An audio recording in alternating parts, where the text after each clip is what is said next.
Good evening, everyone. Welcome to the Cryptid Chronicles. This is your host, Ryan Edwards. I'd like to welcome everyone that's here watching live and anyone that comes on later. It's highly appreciated, you guys. And we have a special guest on tonight, a man named David Wilbanks. And this is someone I met from the Texas Bigfoot Conference back in October. And when I bring him on, let's just say our meeting was a little interesting here. And he's a great guy. He's someone that I met at the conference and someone I really wanted to bring on the show. So he's a Bigfoot researcher from up in Oklahoma, so not that far from Texas, and I have some family up there in Oklahoma anyway. So it's good home state. So then bring him on and let's have it. Hey, David. How you doing, Ryan? Doing good. Good. Well, I love to have you on the show because I know you've been doing investigating into this subject for a long time, and also our first meeting was kind of interesting one up there in Jefferson, wasn't it? Yeah, it was. Of course, me and my wife got there to Jefferson, the motel, the only place I could find a room, and they gave me the key card to a room, and I went up, and I'm like, I think this is locked on the inside. I kept pushing on the door, thinking, well, surely they wouldn't give me somebody else's room, and it was Ryan's room, and he he came and opened the door, and fortunately, he recognized me, and we were both going to the same conference, so it wasn't too bad. But yeah, they gave me the key to the one Ryan was already in, and I think I woke you up when I got there because it was pretty late. Because what it was is I was on my computer doing research, and because that's what I love doing when I go to these conferences. And I was like, who's opening up my door? Okay, what's going on here? So I like opened the door and I saw you, and I was like, okay, I think I recognize you. What's your name? David Wilbanks? Okay, I recognize you. Yeah, you're going to the conference. Okay, cool. You're not someone trying to rob me or something. Because I was kind of wondering. I was like, wait, what's going on over here? Yeah, but yeah, that was funny. But yeah, that was a fun time too. That conference was. See, that was the second Texas Bigfoot conference that I'd been to. The other one was the very first one that they put on there back in September of 2001. And I've still got the program from that one. Oh, wow. So yeah, that was Craig invited me to come down there, and first was just to go down there and set up a booth and sell books. And of course, I thought, yeah, I'll go down there. And then just not a few hours before I was getting ready to head down that way, he said, oh, by the way, would you consider speaking for a little bit? And I'm like, yeah, sure. Why not? Yeah. Yeah. My friend over here in chat is making a good-natured jab at me. He said, no glasses usually is reserved for Sabbath cover band events. I usually wear glasses, but I don't really need them on the computer. And I'm a guitar player, and the last project I was involved in, we did a kind of a tribute to the music of Black Sabbath, and I never wore glasses while I'm playing on stage, so that's what he's referring to. No, it's especially with Black Sabbath. There's gonna be some movement, so I can imagine glasses might get in the way there. Yeah, man, great band though, great band. And honestly, lucky you. With me, I always need my glasses. Heck, if something wasn't 5 inches away from my face, I wouldn't be able to see it. Oh yeah. Yeah, but I know because one thing when I met you that day, I recognized you from one thing was back when I was a kid. Hopefully, this doesn't show my age. Was Bigfootville that little like I think it's like on Discovery Channel or something. Travel Channel. Yeah, and it was about the Bigfoot sightings out in like southeast Oklahoma, and that's where I recognized you from. Yeah, it wasn't just southeast Oklahoma. We actually saw all of the footage for that video in late November 2001. It did not air on Travel Channel till 2003, though. But yeah, there was a producer from the UK named Bruce Burgess. I had a website back during that time called southernbigfoot.com, and I would investigate, Bigfoot sightings that were sent to me from generally Oklahoma. I tried to keep it close. I had a couple of different folks that helped me out on investigating sightings. I had Shelley Harris, which she lives over, or at the time anyway, lived over around Oklahoma City. And so anything to the western part of the state, I got in through the website she would look into. Had another gentleman named Dan Belda from the northeast part of the state that would kind of look into stuff there. He was, both of those two that I just mentioned were featured on Bigfootville and in certain parts too. But yeah, that's where it all started. And Bruce Burgess, and he's still actively making different documentaries on subjects. Last I heard, he was down in the Amazon looking into those lost cities in the jungle that they were just finding due to that radar that'll penetrate the canopy. Yeah. So he's still really active. But he got in contact with me and wanted to know if I'd be interested in helping him on this documentary and introducing him to some people that I know and stuff. Hey, there's Pyromedic. That's another buddy of mine, another Okie. And now Livewire, he was here in Oklahoma, but he's moved off. But two friends of mine there.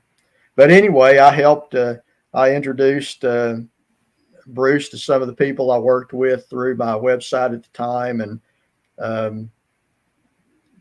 well, one of the most featured people on that documentary is Tim Harjo, the big Native American fella that was on there pretty prominently. He was, sadly, he passed away last year from COVID, but he was a good friend of mine. Him and his son Kanjat, they were a big help on it as well. But yeah, that's one of those once in a lifetime maybe thing, unless somebody else asked me to help with the documentary, which I've turned down one since then because I didn't like the release form that they were kind of pushing toward me. I thought, that doesn't give me any guarantees to how I'll be portrayed, so I just said good luck, but no thanks, because the documentaries are a tricky thing. They're either going to, depending on the type of release form that you sign for them, they can make you look in a positive note, or they can try to make you look like a complete idiot, and I was fortunate when I dealt with Bruce, because I told him, I said, here's my stipulation. Don't make me or anyone that I introduce you to look like an idiot. And he did, so I was, if he ever approached me again, I would work with him because he treated me fairly and such. So, but yeah, that was a lot of fun. He came down first in late September of 2001. Just he and I talked to a few people. He met with Tim Harjo, spoke with him, and I took him on a tour of the state, starting at southeast part where I live to the deep southeast corner, all the way up to the northeast corner where Grand Lake is. And all the time he's taking notes.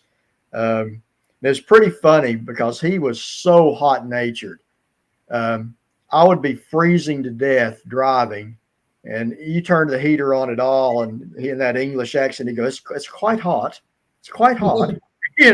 So basically he had his window down on his side of the truck I was driving, and I had the heater vents aimed toward me on my side, blowing full blast, trying to keep the temperature acceptable for both of us, so, but yeah, it was a neat adventure.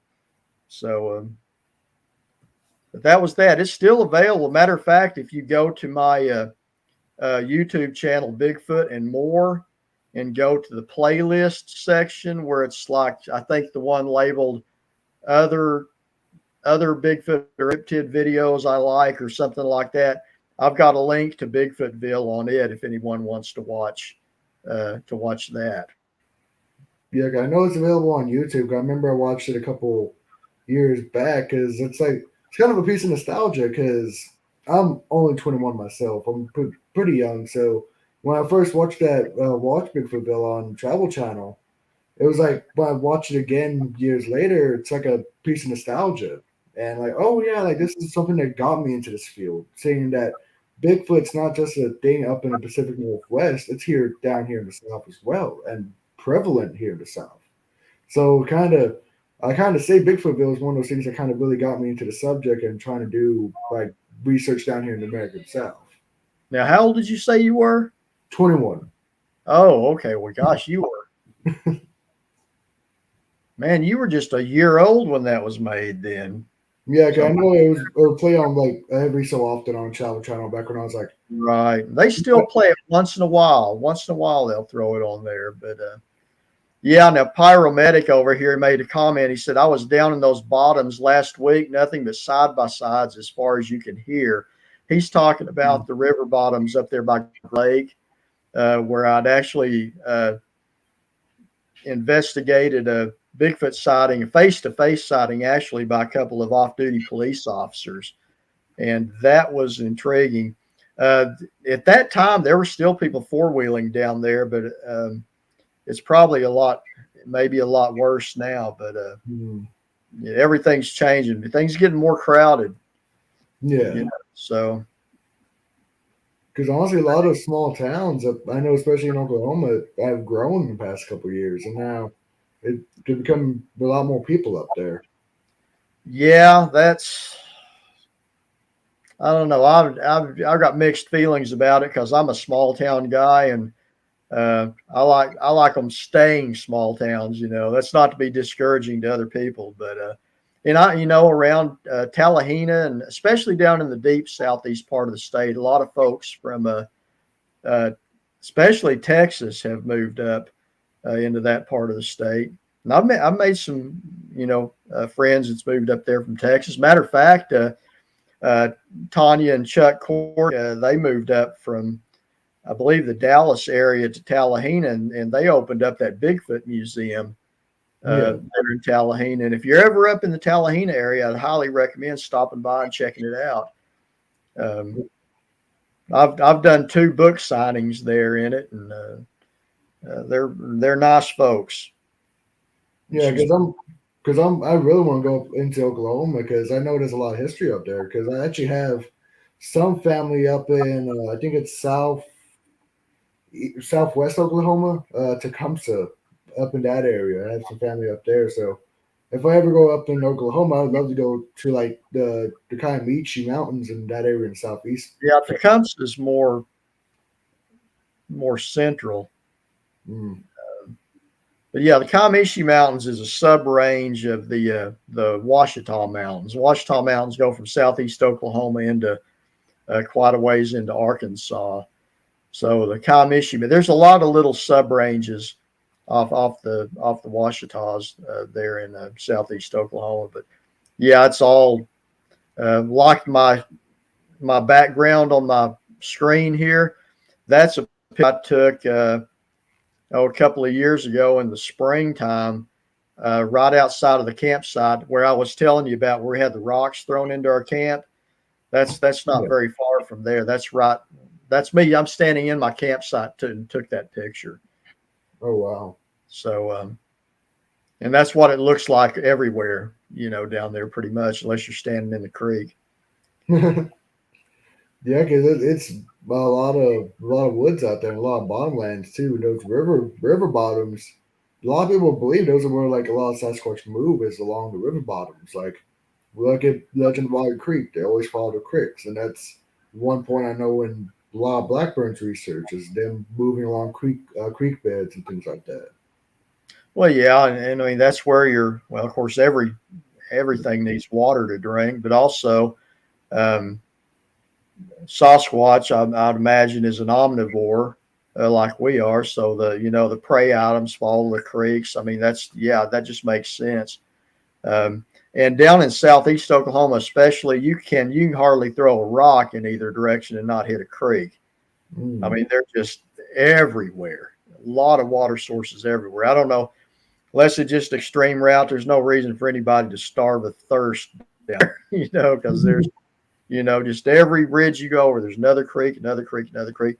Further west you go towards the central part of the state, creeks become farther between. But yeah, down the southeast part of the state, it's just, of course, this year has been a very dry year. We've had a severe drought, which it's just been broken here in the last couple of weeks.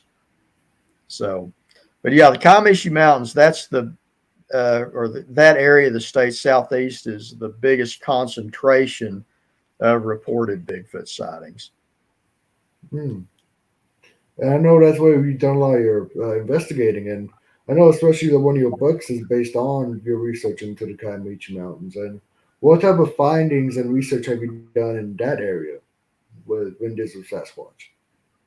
Well, a lot. I started actively collecting reports of Bigfoot sightings and such as that back in the mid to late 90s, about the mid 90s, actually. Late 90s, actually, is when I put a website together for it. Of course, the internet was very new back then. You couldn't pull up YouTube or any of that stuff. It was all emails. And basically, what I did, I had a website put together called southernbigfoot.com. People would email me their sightings if it was close enough to me, or I had somebody could look into it, or, and if it was interesting enough that, there's probably something to this, I would go look into it. But basically, I would just receive reports through this website. If a person gave me permission to, I would also post their sighting for other people to read, and put some pictures and stuff up once in a while. And after Bigfootville, it was just kind of overwhelming. I was getting so much contacts without really the means to keep up with it. And it was about that time, 2003, I started, well, put it this way. I got a sighting report from a man down in this place, actually my background, that area, that had been riding horses down this trail, and a Bigfoot walked out in the trail in front of him, about 50 yards ahead of him. Of course, he was on the horse. He stopped. The thing in the road stopped, saw him, and ran back up into the woods. Now, I didn't know this gentleman, but my neighbor where I live, one of my neighbors was a friend of his and came and told me about it. And I said, yeah, I want to talk to this fella. So he led me out to his house, which he lived a good probably 25 miles to the east. And I sat down and talked to him. He had no idea. He was saying, what are they? His exact words, he says, what are these things? Are they apes? I'd be like, well, if they are, they're awfully smart to be a monkey, which that's another conversation, but I don't think they're just an ape, not at all. But anyway, after I talked to him, didn't go into that area with him, but my neighbor led me down in there, and I camped a couple of nights. Didn't see anything at that point. That was in late 2002. But I believed the guy. He was just his mannerism. I knew he wasn't making this up. So I set up. I got a good friend named Brian Baker up here that lives near the town I have my business, which my business is in Ada, Oklahoma, which is kind of south central Oklahoma, just right on the edge of what you'd call southeast Oklahoma. But he and I made a plan to go down there and camp in March, because it gets deer season around that area. I stopped going out to these places. I don't want to mess up somebody's deer hunt, and I sure don't want to get shot by accident, walking around out there in the woods. So this friend of mine, we went down, me and Brian went down there in March of 2003, and had an interesting trip there. We went back in there, set up camp, and I like to fish the creek that goes through there, catch dinner. Something about cooking fish on the creek bank in a skillet makes them taste better, when you're camping. But while we were fishing that late afternoon through there, something was pacing us in the woods. And you see by the picture behind me, they're pretty thick woods. Mm-hmm. And if you go down into the creek bottom, it's a lot thicker than that at the place that we were. And it would whistle once in a while, a real deep, like throaty. I've described the whistle as kind of like when the old timey teapots, when you're heating the water up in them, as they build up, that whistle, the way that builds up slow and then out, it's kind of like that. Now, at that time, we both kind of thought, well, that's probably somebody out there in the woods, because it was obviously walking like a person, but trying to be stealthy. But then it would whistle, and we both were kind of thinking, well, is that a person or what? But what a lot of people don't realize is the most commonly or one of the most commonly reported vocalizations of a Sasquatch is not the screams, it's the whistle.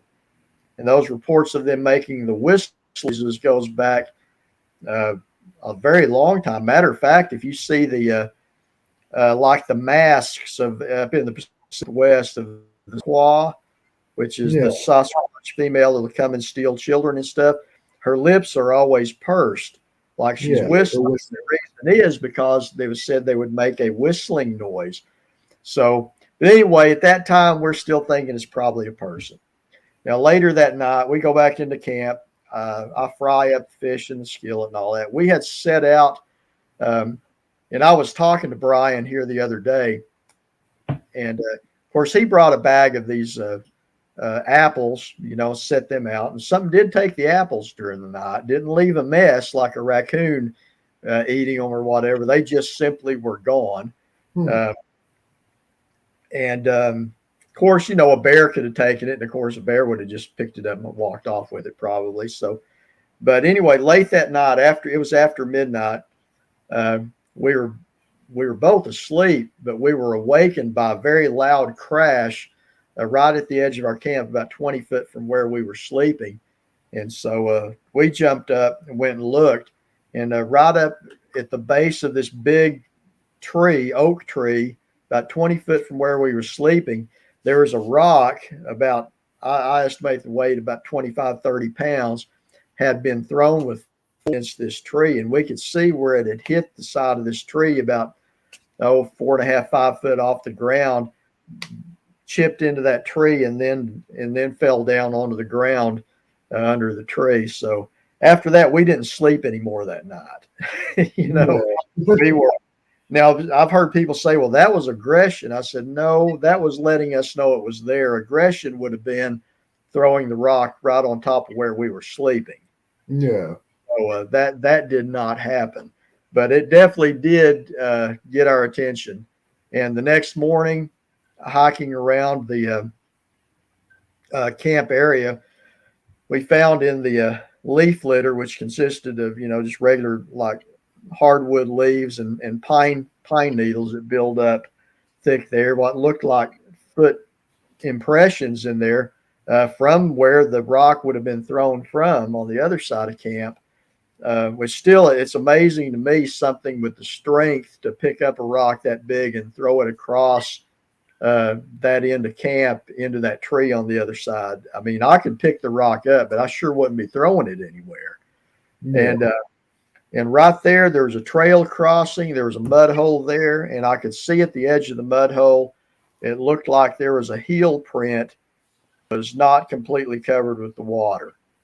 So I got creative and kind of built a dam around where I felt like the rest of the foot would be, if that indeed was a heel print, and using a whole roll of paper towels, laying them in that water and just dipping the water out. And we actually got a decent enough track to cast. Being in submerged in the mud, there's not good definition on it, but we were able to do that. And that story goes into detail in my book, and I think you put a link to it in the description there. Kiamichi Bigfoot investigating the Oklahoma Sasquatch, and that's the longest chapter in that book is about this area. And I've been going back into that same spot ever since then, every year. I had a lot of different activity down in that area. Matter of fact, just a few weeks ago, I was there with Will, who has the YouTube channel Will Star Mysteries, and we had a rock thrown at the edge of our camp while he was down here. Now, it wasn't anything as dramatic as that first time it happened. It was a rock about the size of a baseball, softball, and it just kind of was like lob on the edge of the camp, bounced into the leaf litter there, But we'd had movement and vocalizations going around the camp all the way up to that point. So, very interesting area. Yeah. Wow, because it sounds like there's a lot of activity up there, and especially with rock throwing, that's something a lot of people see as like aggressive or things like that. Well, I'm like, Not really. It's probably just territorial. It's letting you know I'm here and you're in my space. Like one thing I know a lot of researchers bring up is if these creatures wanted to get you, they would get you. But you Well, don't, we don't see a lot of people going missing or anything like that with Sasquatch or things like that. well, this is what I say every time I speak. If Bigfoot's out to get us, he's not very good at it. Yeah, Okay. And I'll look at it historically as well. Now, yeah, there's a lot of stories on the internet from about these things killing people and this and that. Listen, if somebody gets killed by something in one of these small areas, it's going to be all over the news. It's not going to be something that only a Bigfoot person hears about. That's not how it works. I used to be in, uh, I was a police officer for about 10 years or so. And, all of these with like reports of uh, running battles in the woods with Bigfoots or dog or whatever, and 3 law enforcement agencies were involved. It's like, no, if 3 law enforcement agencies were involved, it's in Oklahoma. Hey, give me some names. Know some of these people,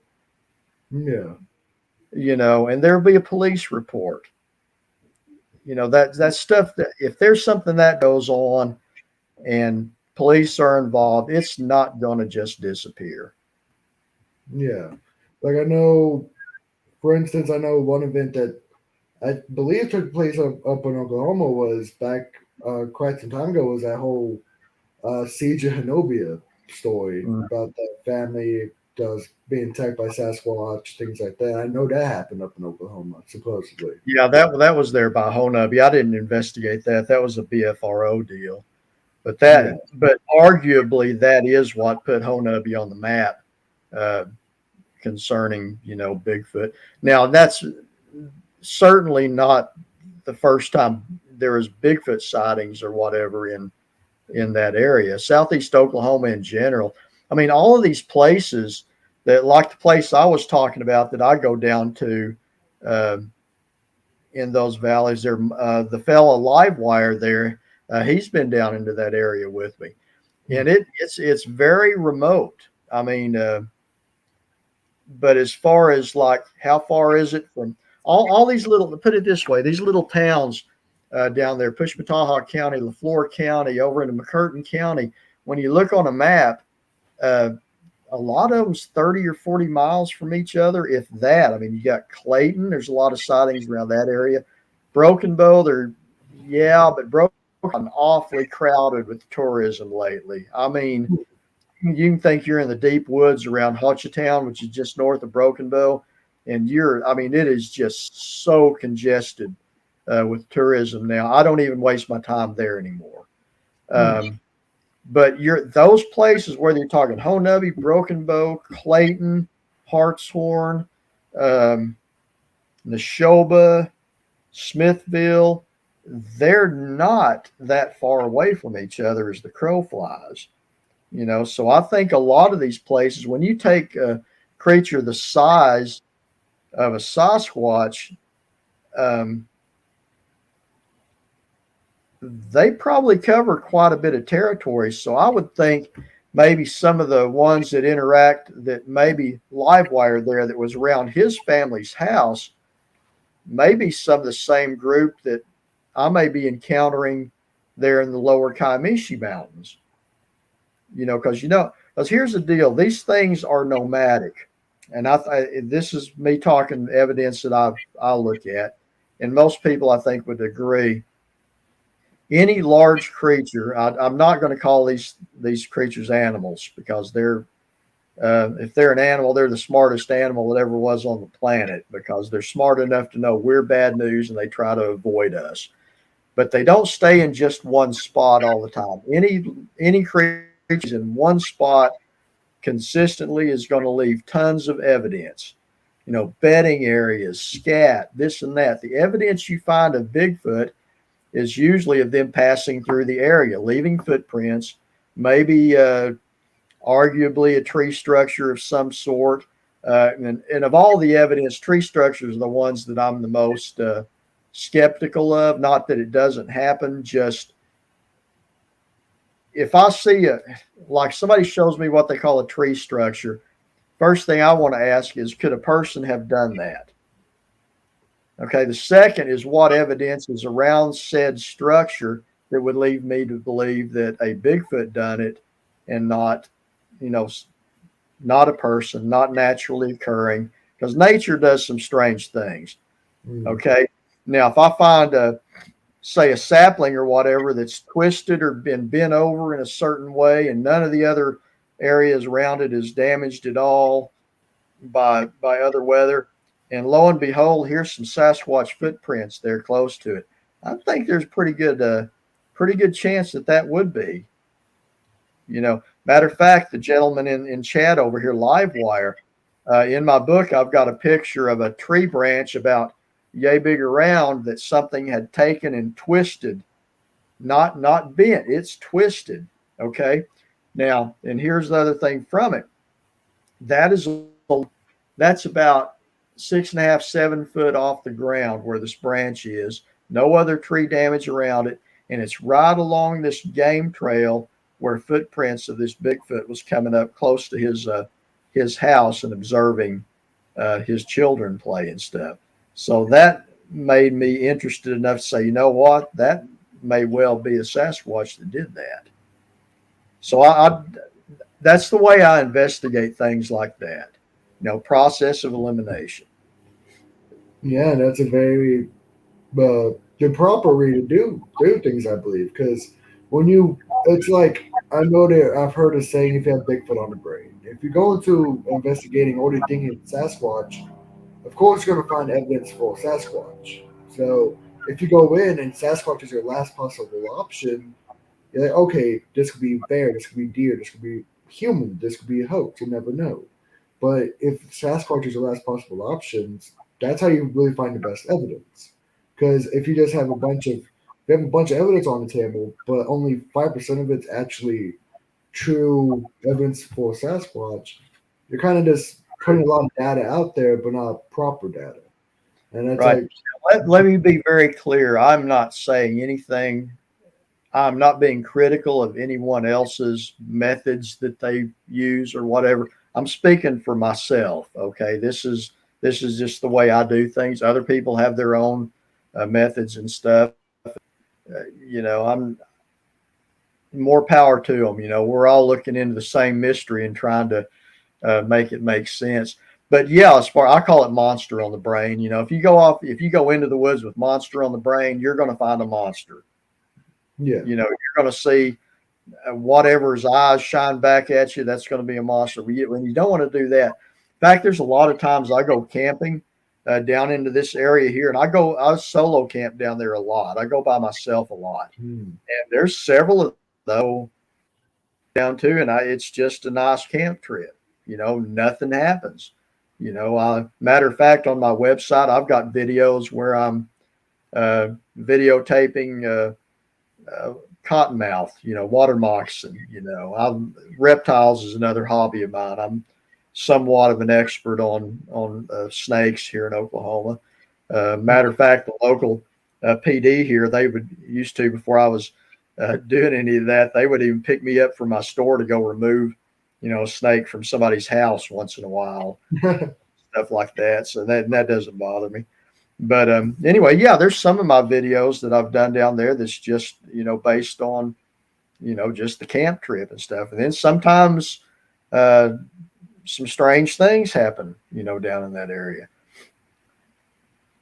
But that's pretty much, I get a lot of email. I've gotten an email even a couple this week, Facebook Messenger really said, hey, I'm looking to go to Oklahoma. Do you have any suggestions where I should go look for, Bigfoot? And I'm paraphrasing, but I was like, pretty much just anywhere in Southeast Oklahoma, any remote area, because you just never know. Being in the right place at the right time, Yeah, because the idea of like these creatures being primarily nomadic. Hopefully, you're lucky enough you're in the area when they're in the area at the same time. Like the idea of like going out looking for and doing field investigating for these creatures. How many times you go out there, you don't get really anything, and that happens quite a lot. Right. And it's kind of a almost not just luck, but also if you're going to the right area. Like a lot of people, like I've talked to that in this field, they're like, oh well, anything, anywhere where there's woods and rivers, that's what Sasquatch are. I'm like, well, not necessarily. Like you have to look for the evidence there. Right, right. But yeah, and there's some places where evidence shows up that just normally would not be very likely. Like one of the very intriguing incident or series of that I was in on an investigation back in. This would have been in 2000. Was what have you heard of the casino footage? Oh yes. Yeah, well, see, I was the first investigator on scene on that, and I was working. I was a volunteer, basically did some volunteer stuff for the BFRO at that time, very briefly, just over one summer. Um, and I'd got the email.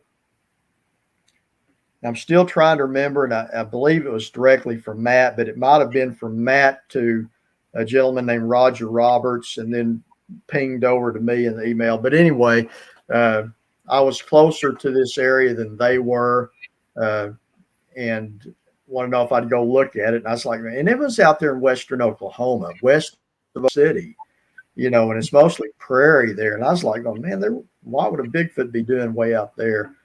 And they said, well, they've got it on video. So I decided to make the trip, and it's on a tribal land.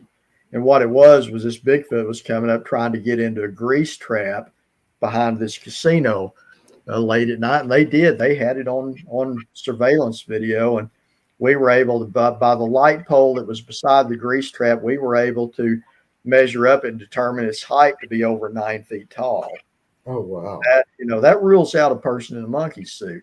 And then looking into it further was like the reports of what they called the chicken man back in the early 1970s, and they would it wasn't a chicken man hybrid, nothing like that. It was basically a guy who had raised chickens out there. This Bigfoot or whatever had come up and was stealing his chickens.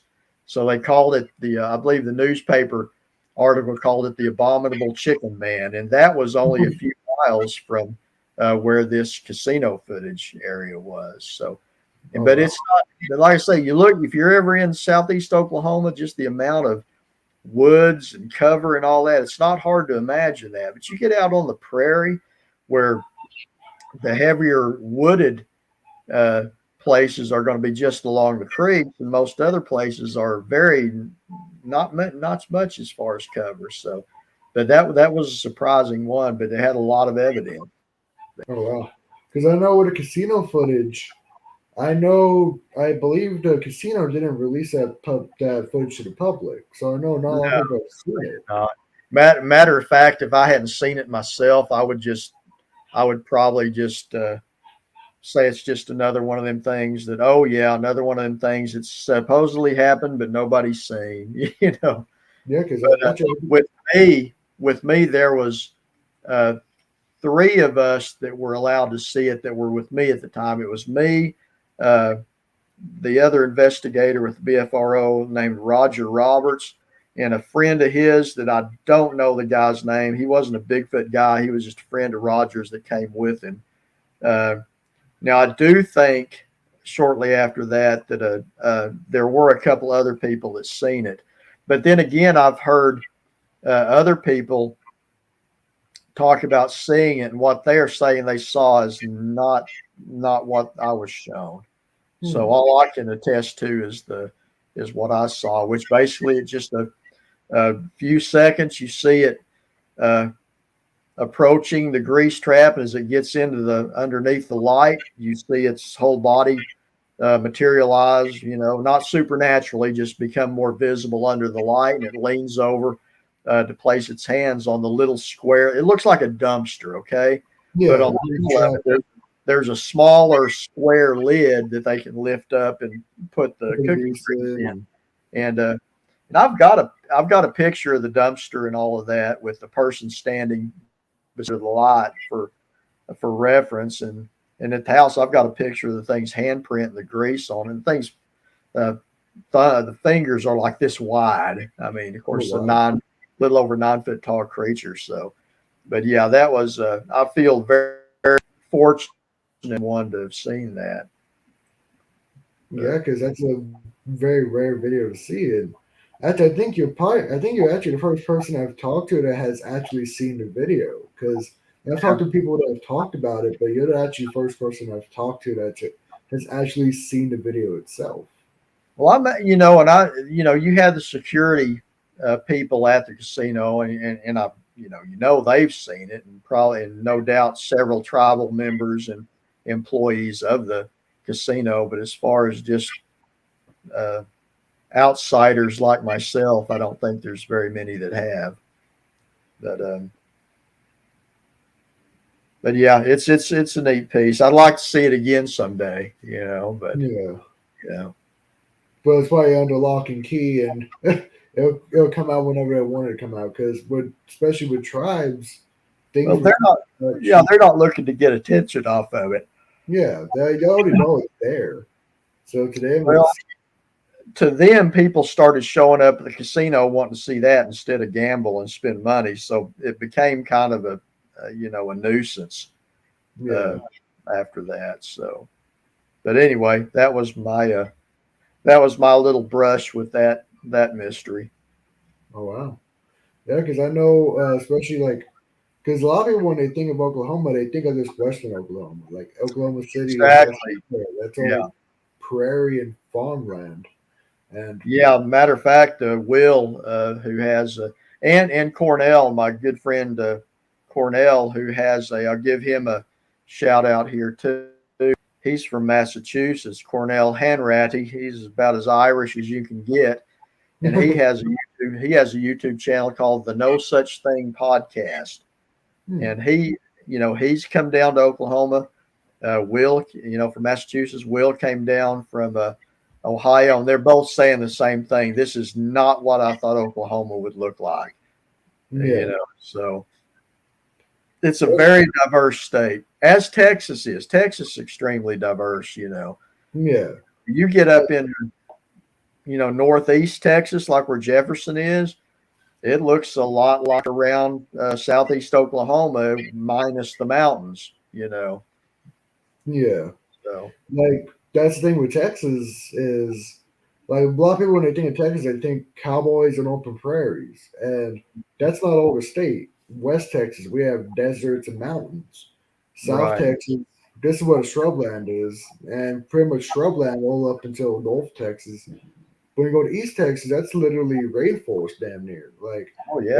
Absolutely. Thick forests and river bottoms, and that's from all the way up to Northeast Texas, all the way down south to the Big Thicket. And it's all these different variations of environments. Yeah, for sure. But yeah, I mean, Texas is bigger than most countries are, So, and Oklahoma is very diverse. We got, if you go down around Lawton area, down into in the southeast, we got the Ouachita Mountains. And, down in the southwest, there's the Wichita Mountains. And it looks like we're on some of the old cowboy movies. It looks more like New Mexico with the smaller scrub crop trees and stuff. It's more deserty, prairie looking with these like granite mountains and stuff there. So it's very, very different looking, So yeah, pretty diverse.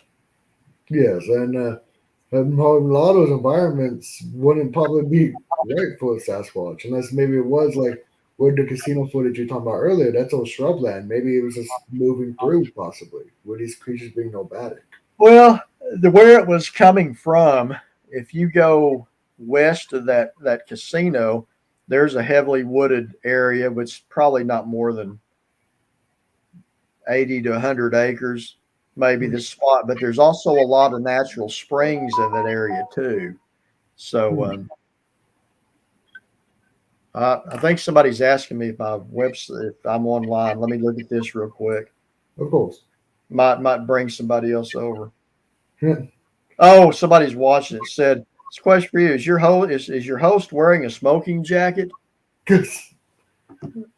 No, it's just it's cold down here in South Texas today, and this is my robe that I wear here in my house. Oh, okay. Yeah, I was wondering about your jacket too, man. That's pretty cool. Yeah, I know my fashion tires more for the last century than this one. Yeah, yeah. The gentleman that just messaged me there, that's Will, who has Will Star Mysteries on YouTube.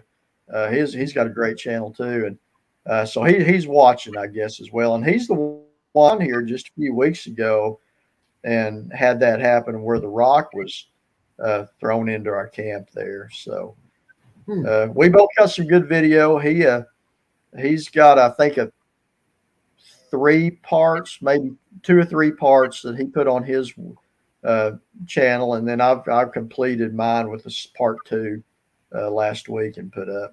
And I did catch that rock hitting the ground there. I was tickled to death at that, you know. Yeah, I know we were talking about that before we went live because how many videos do you see of a rock actually hitting the ground? And Well, that it's, you know, and that's the thing. Now, because these creatures are not waiting for you to get your camera on or any of that. Like, I wish we'd had something recording with earlier in the night when Will and I were sitting, and there was a burn ban at the time because of the drought, so we didn't have any campfire or anything like that. But it, you know, it's moonlit night, you know, so it wasn't just pitch black in the woods. But we were just sitting in our lawn chairs, listening, you know, and then right behind us is whoop, whoop, just real loud. And we both just kind of instantly come to our feet, you know, and it wasn't long after that we was hearing the other movement from the other side of camp. I had a parabolic microphone with me that actually Livewire there had donated, which, you know, has been very useful. And Will had it, and I had a little video camera with night vision. So we went walking towards where it was, which I know better than that. You never get close to these things. You walk toward them, they go the other way. Best thing you can do is just sit and wait. But, you know, I did it anyway. And we come back into camp. And if you want, like I think this before he came on, if you watch that part 2, this most recent video I've put up of that right before that rock hits the ground, I make the statement that I'm going to turn the camera off. You know, the reason was to save battery life on it. And just a little bit after I made that, the rock hits. So if I had been quicker turning it off, I would not have caught that. Yeah. And I'd be kicking myself if I had. You know? You'd be like, gosh, God, I could have gotten it, because that's really good evidence, because it shows, like, it's like, okay, something's throwing that rock. You just saw that rock hit the ground. Now what threw it? A bear doesn't do that. Two possibilities. Two possibilities. It's a person or it's a Bigfoot. Yeah. And the likelihood of it being another person is very, very slim. And like I was telling you before we went live, there's one road coming into that area, and it's, to call it a road is being very generous. Will and Cornell, Livewire too, they can all 3 attest to that. If you're going in that deepest campsite that's back in there, if anybody else coming towards you, you're going to hear them for a mile away. Because I usually, to get to that last part, I'll have somebody walk ahead of me and kind of make sure I don't high center on something. It's not a road for just casually driving down. Yeah. And where we're at, you've got mountains to the north, mountains to the side, and they go a long ways either direction. So it would, and it's a boulder field on either side. So what you'd had to have is somebody hiking several miles through these mountains and then down a very treacherous boulder field just to get there near to our camp so they could lob a fist-size rock to the edge of camp. Now, that would take some, and if it was somebody did that, hats off to them. That takes dedication. Yeah. You know, and no, I don't believe it was at all. I think that it was a Sasquatch near our camp. And it had to be at least 2 of them, because when the whooping was going on behind us, that's when movement on the other side started. and the movement on the other side of camp had barely died down. And not long after that, the rock that was thrown came from the other side. Oh, wow. So there were two, possibly three, but I think two was a definite. Wow.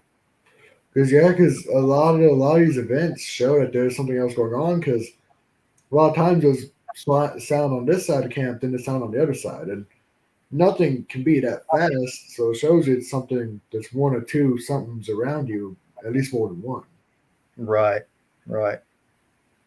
And actually, I did want to bring this up. I know you brought this up earlier in the show, but with Sasquatch, like, when you believe it's more than an ape, like, what is your thoughts on what Sasquatch is? At least your thoughts. Well, I'll start it with a disclaimer. None of us really know exactly what it is. Yeah. Okay. Now you've got people like in the scientific community, which my hats are off to them because they have, risked ridicule and everything to throw their hat in the ring on this, like Dr. Meldrum, John Bindernagel, which at the first Bigfoot conference in Texas back in 2001, I met and spoke with Dr. Bindernagel quite a bit.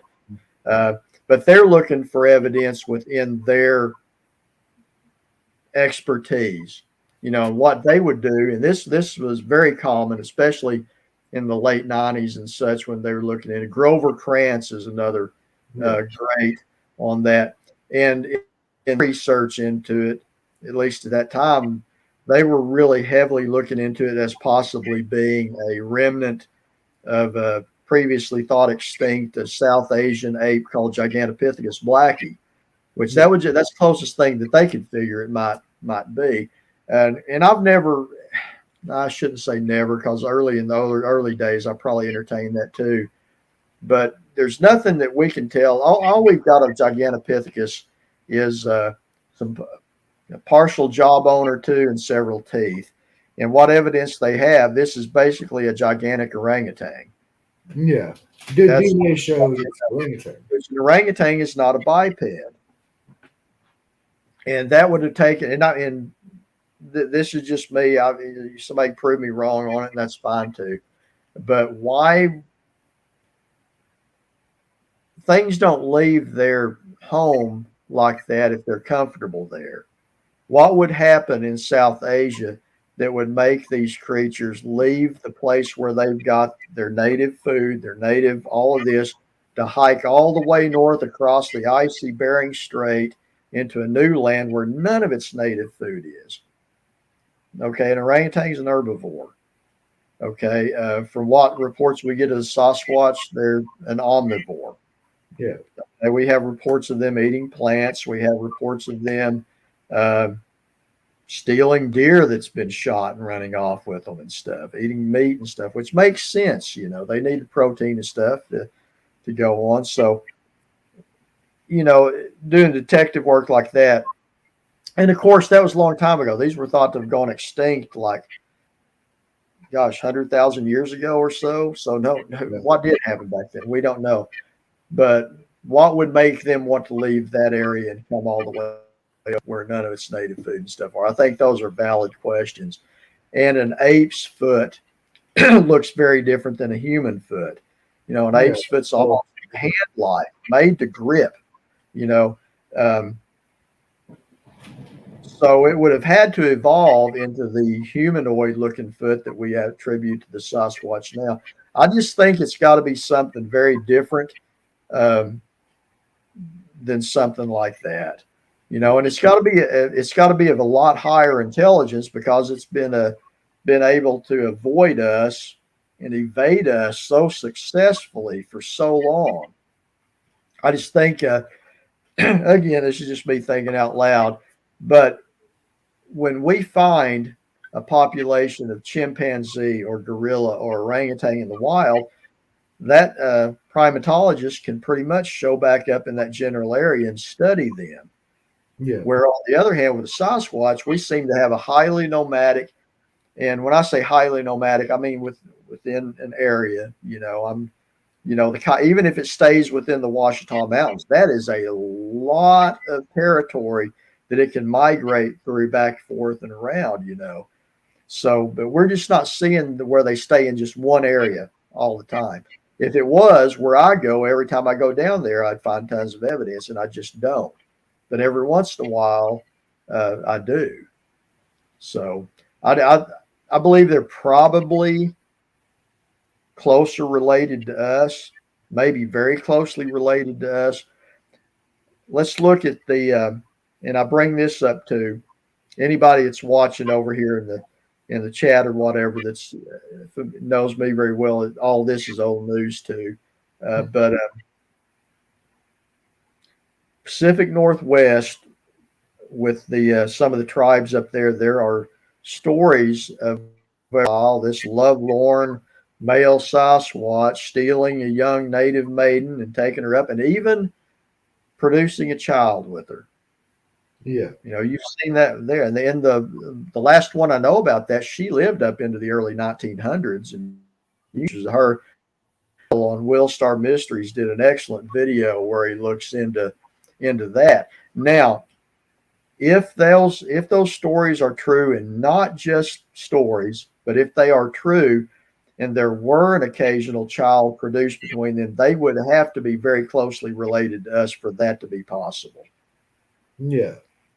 Not to mention the Sasquatch of British Columbia, they were kind of looked at as a tribe of hairy giant humans that lived up in the mountains, So I don't know. There's a lot of food for thought. I'm not going to be critical of others. These are just I won't say conclusions, but these are where my evidence has led me, or my investigations have led me. Well, yeah, because I know, like, for instance, the Giganto hypothesis, that Bigfoot's Giganto, that's something that really hasn't been talked about in recent years because we're going towards other candidates for Sasquatch. Because Giganto just doesn't match with Bigfoot. We thought it did because we thought it was bipedal, stood 7 to 8 feet tall, and covered in hair. But just because, yes, go ahead. Kind of wishful thinking, because if you see a model like in museums and stuff, generally of Gigantopithecus, what it would look like, it's just a big ape, like a orangutan. Now, as they started there's Will. He's popped up on the Seraphine Long was her name of the Chehalis tribe. So like I say, Will did an excellent video about that. What was I saying? I got distracted. How Giganto is depicted. Yeah. But then when they start imagining it in that, and that's we can imagine what is the Sasquatch? What are they? They start thinking about it being a Gigantopithecus possibly. So they start making the models of it as an upright Sasquatch type creature. Yeah. So, and like I say, I'm not in the least being critical of Dr. Melder and Dr. Bindernagel and Grover Krantz and others there, because they are like I say, hats off to them. That takes a lot of courage for somebody that's within the scientific community to walk out and say, you know what, there's a real possibility these things are real. Now let's look into them. Let's look into the fossil record and see if we can find any evidence in the fossil record that points to a Bigfoot type creature. And of course, when they come across Gigantopithecus, they start looking in trial and error, looking in and forming a theory. What if this could be a candidate? So, very, very valid research. Yes, I know. Even in recent years, like I've talked to Dr. Meldrum a couple of times, and even he's going towards it being something more humanoid. Like I know there's Paranthropus, that's a more robust form of human that a lot of Bigfoot researchers are going towards now with the good candidate for Sasquatch, because it was human, robustly built like an ape, but it was as intelligent as a human. So that's kind of similar to what we have here in Sasquatch. I'll tell you one of the most terrifying apes that they've discovered lately is, have you heard of the billy ape? Yeah, a human-sized. My gosh, a ground dwelling chimpanzee that stands up to 6 feet high. They call it the lion killer. Yeah, That is, and they even got some game camera pictures of it kind of walking bipedally through there. It's like, that's terrifying when you yeah, take into consideration a chimpanzee 3.5 foot tall can rip a grown man limb from limb and eat your face off while he's at it. Just think what one of a chimpanzee standing 6 foot tall. My gosh. yeah. And it's interesting because the Congolese people have stories of what they call the Kulakamba, which they believed was a mix of gorilla and chimp. And then we discovered the billy ape, which of course isn't a mix of gorilla and chimp, but it's so large, it's the size of a gorilla. So Wow. this billy ape was literally a cryptid for a long time, Yeah. and then we discovered it. And for the longest time we didn't believe it because how can Sure. a chimp be that large and be unknown to us? Well, but then you go to these places like, and I've never been to the Congo or down in there, but there there's a lot of places for something really big to hide down there. Yeah, And if you're, and the thing is, if you can get in there, even getting past the Congo is a very violent place. Just the people, they're always at war with each other, and man, that would you're risking your life just to fall afoul of some of that. yeah, So yeah, that's something else. But even southeast Oklahoma, you take people down there into those deep woods, or in northeast Texas. I yeah, mean, that's some dense woodland. If you have a very intelligent creature that wants to avoid humans, they got a lot of places they can do that. yeah. I think their Well, curiosity gets the best of them once in a while, and they get seen. yes. Like I So know I was talking to at the conference last time, I was talking to Adam Davies. And of course, he's been around the world doing this. And he's like, yeah, I don't see woods like this unless you're looking like the jungle. Because he is impressed by how thick the woods were in northeast Texas. yeah, yeah. Adam, I got to talk to him a little bit at the Congress. Yeah, he's been around a little bit. I bought one of his books. I haven't started reading it. I'm uh, got a book, Lyle Blackburn's new book, that Bigfoot in Texas and stuff. So yeah, I'm multitasking, reading several books at the moment. Yeah. And actually, I need to make sure. I'm trying to think about it. I don't think I picked up one of your books while I was up there. So I need to make sure I grab one of yours, probably on Amazon or something like that. Yeah, yeah, my books are both available on Amazon in either paperback or ebook. Um, the first book I wrote is called The Shampe, which is a monster in Choctaw legend, and it's basically a Bigfoot that doesn't like people very well unless it's eating them. But I tie that into the Bigfoot legend, and it's a fictional story. Uh, and that was my first attempt at writing. It's sold well. But my second book is called Kiamichi Bigfoot: Investigating the Oklahoma Sasquatch, and that is about my investigations into this subject over the years. And I'm about 20,000 words into the follow up to that book now. I'm writing on at the moment. In the new book, I'm kind of going off the reservation, so to speak, on it a little bit Hmm. because sometimes I get people sending me reports of uh, other cryptids, not Bigfoot. Hmm. So I've decided to make another chapter of just other cryptids reported in Oklahoma. And of course, I have to start that one off as a disclaimer that I'm not endorsing or, making fun, but just these are other reports that I do receive once in a while. Like I've got some of like almost ET looking things out in the woods, like little glowing humanoid type.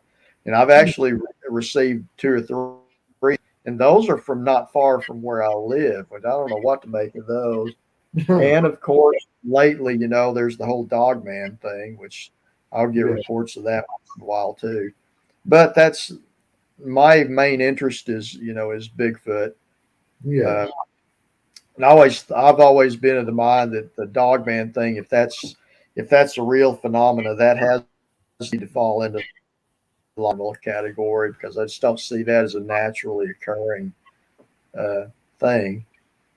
But Yeah, well, I'm the same way. Like in recent years, especially like some of my friends down here in South Texas, they talk about the dogman phenomenon. I'm like, okay, I thought Bigfoot was weird. This is something totally off the rails almost. yeah, that's totally a different deal. But yeah, I've got a friend up here in Oklahoma, Brian Terrell. He has an organization called Red Dirt Cryptid, and he investigates all of that stuff from Bigfoot to um, pretty much any unidentified critter that you could report. If you send it to him, he'll investigate it. Hmm.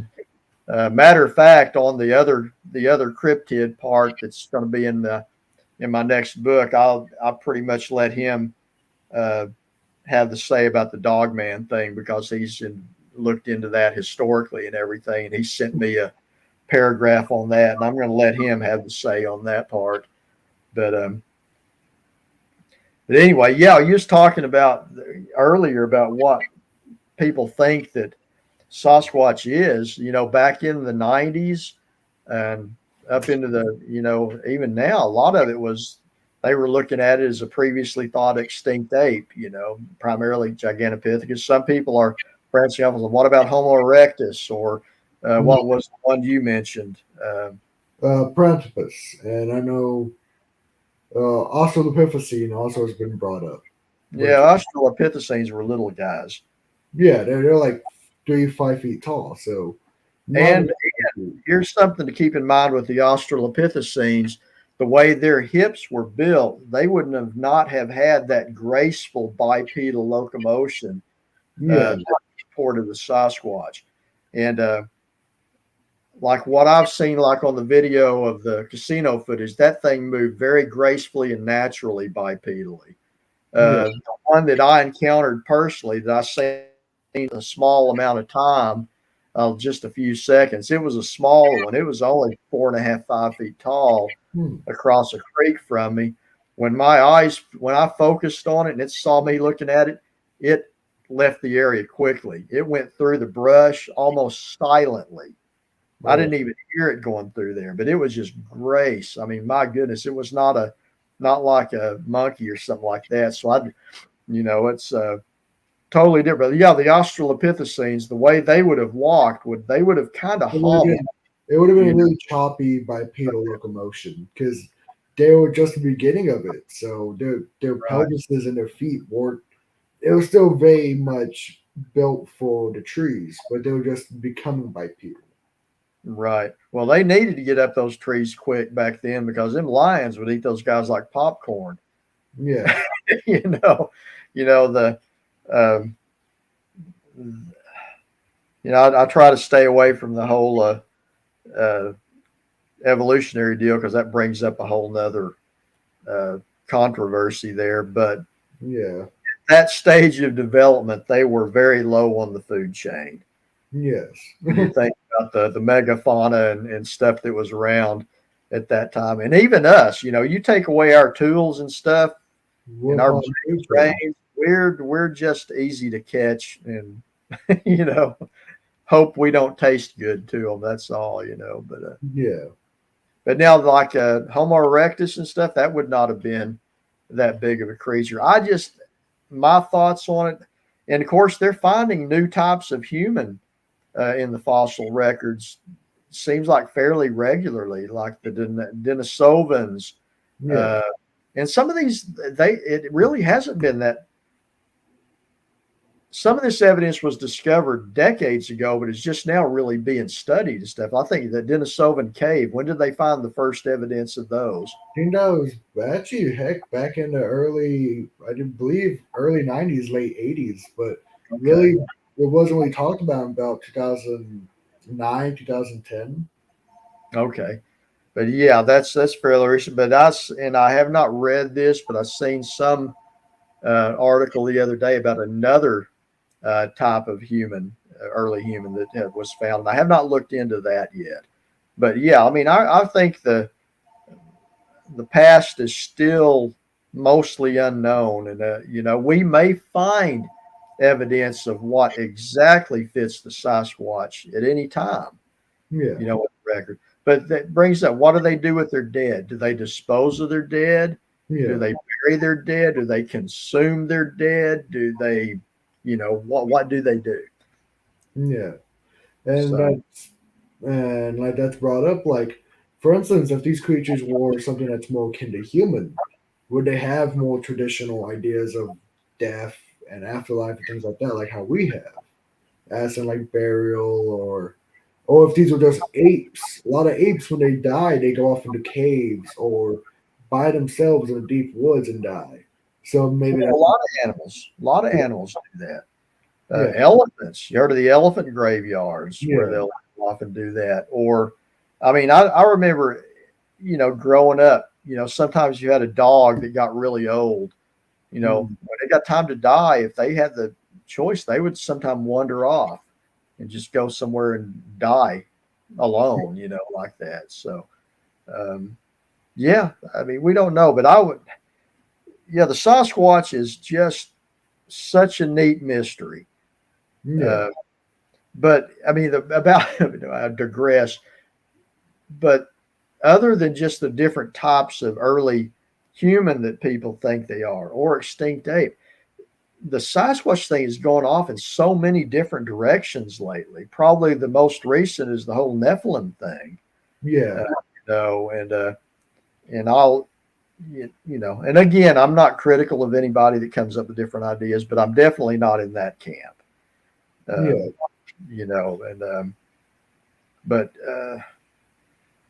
just so many different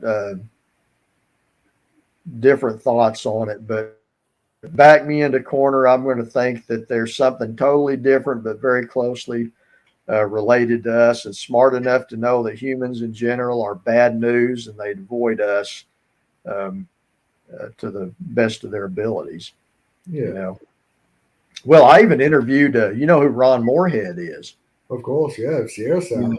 I had him on my podcast, and he's even of the mind that they may be, I don't know, interdimensional type beings. He gets it like I don't know if you read. I read his book, The Quantum Bigfoot. Yeah. And I'll tell you one thing you say about Ron. One, he's a super nice guy. Yes. And brought us the Sierra Sounds and all of that stuff, But whether you agree with his conclusions or not, one thing that anybody would have to say about Ron is he did his homework. He didn't just reach out there and grab it. Whether you think he's wrong or right, you got to, say, well, you did a lot of study into this. So, there's a lot of different views about it. And I like to hear everybody's, like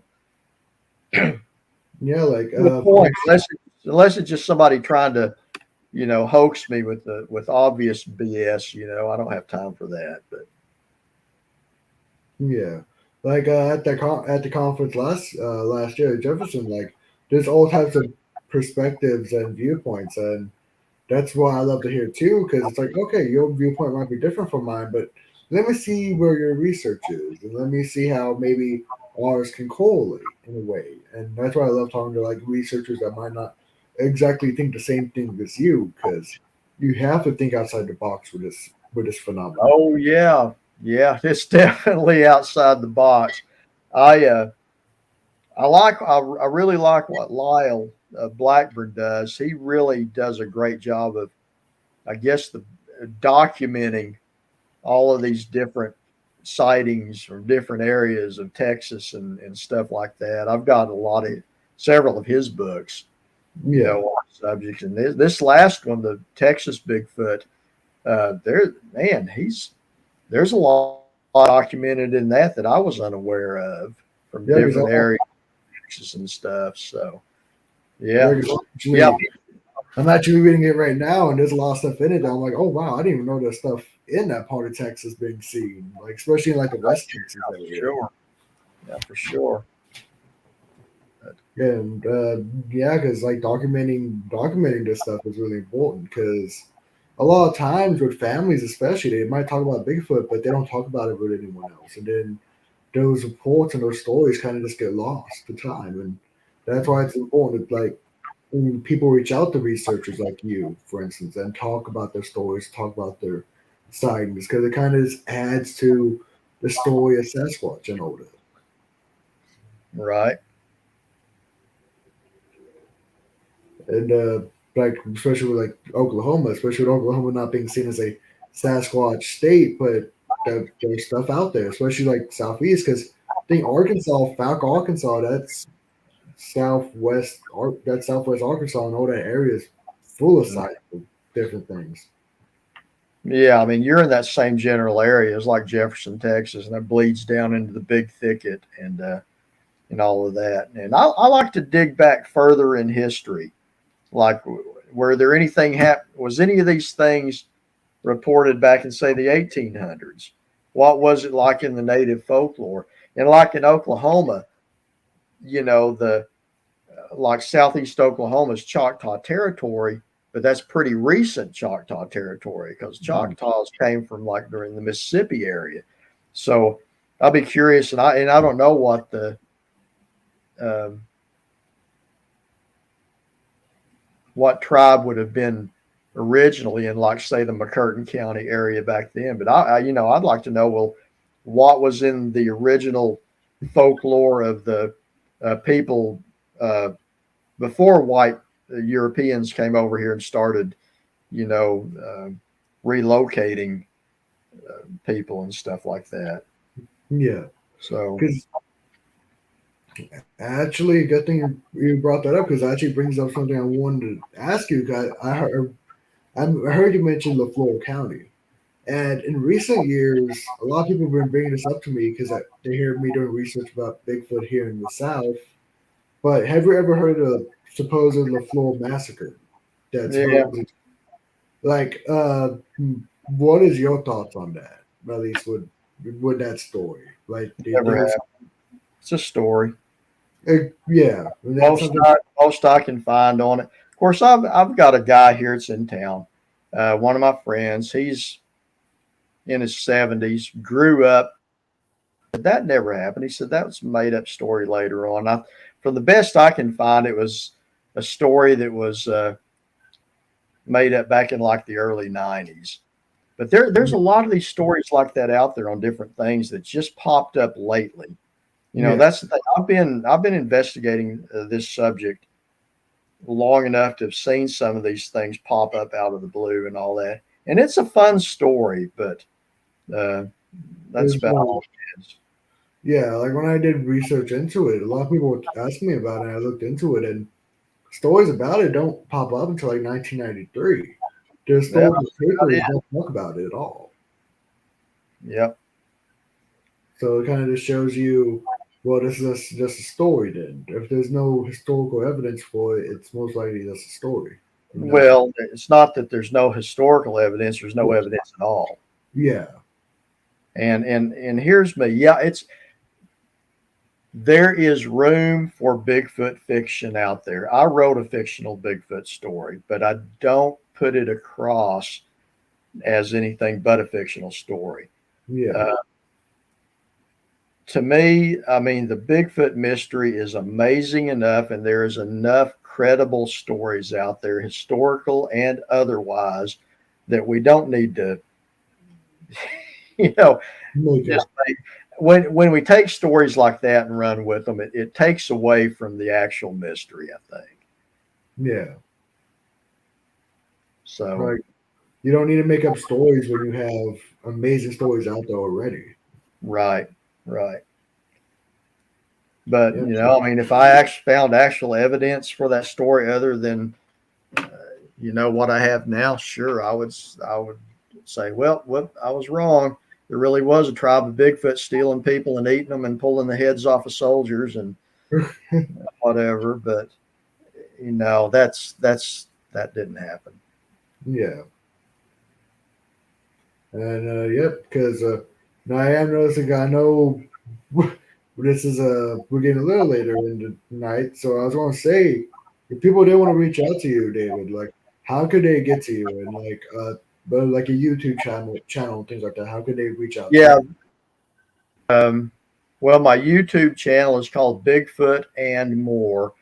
And the reason I say and more is not everything on there is about Bigfoot. I've got some videos about wildlife, videos, camping, such as that. But it's primarily Bigfoot related stuff. There's some reports on there that I share that are pertain to uh, other reported cryptids, or just um, strange sightings of unexplained um, things, if you will. So I put the more on there just to cover that kind of thing. So, but to get hold of me directly, I've got a Facebook page, just David Wilbanks. That's how you got a hold of me.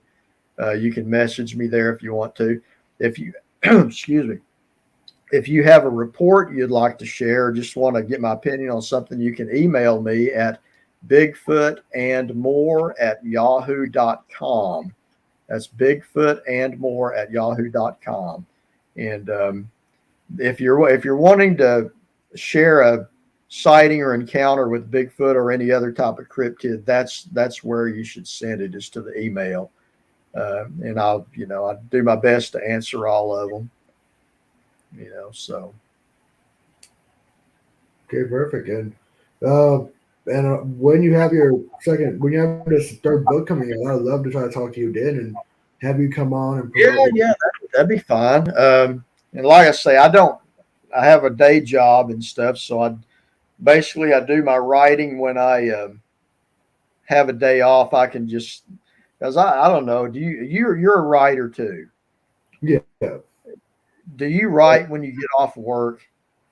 sometimes, but if you're not in the right headspace, it's hard. Like if you're Yes. tired, it's like if I'm not going to be putting in 100% of my effort into this chapter Yeah. or whatever, I'm not going to do it because then I'm going to look back at it the next day and be like, well, I need to go back and change it. Damn, that's Yeah, what I pretty much have to have a day that I don't have to do anything. I get up early in the morning, do not turn on my television. I get up, go straight to my computer when my mind is fresh in the morning, and I write there. Last Saturday, uh, I got up 6 in the morning and I was gathering stuff. I was communicating with, collaborating with people that are sharing their stories. So I'm going to have as in the first, Kiamichi Bigfoot, I'm going to have a chapter where I share other people's Oklahoma sightings that have, given me permission, obviously. So I was collaborating with them and stuff, writing my own stuff and then collaborating. I spent all day Saturday doing that. Yeah. So, I've pretty much got to have just a day I can dedicate to it. Otherwise, your mind is crowded at the end of the day, or mine is. Yeah. I got a friend down in Southeast Oklahoma, John Vandeventer, and he writes fictional books. He's got the Relics series. Have you heard of that? I think I've heard of it. Want to try the Relic series. I think I've heard Yeah, of it. definitely. I'm reading his third one, and he brings everything from Bigfoot to UFOs to demonology to Christianity and all of these things. He brings them together in that series and he makes them work for a very entertaining series of books. I'm just loving every bit of it. Wow. So but yeah, he's the same way. He says, man, I just got to have a day I can, you know, kind of be able to dedicate the day to the writing. So Yeah, and I get that because like I'm working on my second book right now, and I'm on my regular full time job. I'm an educator. I'm a teacher. So it's like at the end of the day, I'm so tired. I don't have time to write. So like my weekends is usually dedicated to like doing my writing and my researching and all that stuff. right, yeah, it's neat. But yeah, it's a lot of fun. Yeah. But yeah, the Bigfoot thing, man, like I said, I've been looking into it a long time and I'm still just as fascinated. But of course, I love to get out in the woods, and any excuse to get out in the woods and camp, I'll take it. So basically, I love a good mystery and I love the outdoors. So Bigfoot's about the biggest mystery of the outdoors that I can find.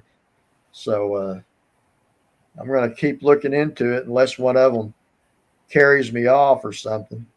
And honestly, people ask me all the time, said, "Are you armed when you go out in the woods?" Of course, I carry the same sidearm I carried, on duty. But it's not because I think it's not for Bigfoot, because I'm really of the mind that if one of these things really wanted to get, it was there till it was too late. But there's other things out in the woods, the wild hogs. Those are very unpredictable and can be quite dangerous. Other wildlife and stuff. Yeah. But the only monster in the woods is a human being with criminal intent, is my way of thinking there. Everything else, natural world, we know what their game is. Stay away from them, give them the room, give them respect.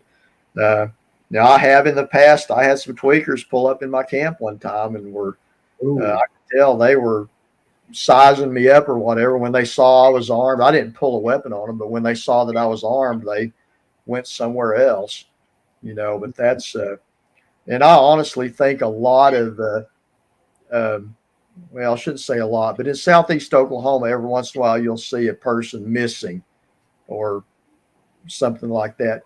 Most of that is running afoul of a drug deal or something like that. So you definitely just need to be aware, out in the woods like that. But am I worried about a Bigfoot coming in and dragging me off? I haven't ran into anything so far to make me that concerned about it. Yeah. Like, I'd rather honestly probably run into a Bigfoot than a group of tweakers out in the woods, because we are the real monsters out there. And Oh, yeah. Yeah. Yeah, so pretty much be careful in these woods. And when you do that third book out, like, I would love to kind of have you back on, David. And this was a really fun time. Yeah, absolutely. Yeah, anytime. Perfect. So if anyone here watching, go check them out. Go check out Bigfoot and More with David Wilbanks. Go check out his books. They'll be worthwhile reads, and go support him. So we'll be heading out. So good night, everyone. It was great having you on the show, David. Well, thanks for having me. Cool. And good night, everyone.